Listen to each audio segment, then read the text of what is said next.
నమస్తే అందరికీ. రాష్ట్రంలో ఏ రాజకీయం వచ్చినా, ఏ పార్టీ మనుగడలోకి వచ్చినా, ఏ నియోజకవర్గ ఎమ్మెల్యే అయినా, ఎంపీ అయినా కూడా మీరు నెక్స్ట్ కూడా ఒకటే ఆలోచన చేయండి.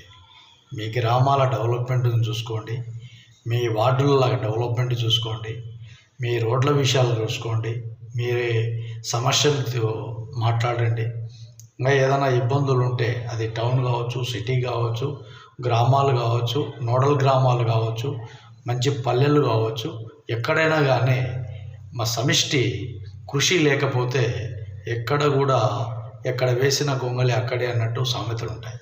కాబట్టి మంచి ఆలోచన చేసి యువతైనా ముందుకు వచ్చే విధంగా ఈ ప్రణాళికలు సిద్ధం చేసుకొని నియోజకవర్గ పరిధిలో ఉండే నాయకులను రేపు ఖచ్చితంగా మీరు నిలదీసి మీ హక్కులను అడగాలని మరీ తెలియజేస్తాను.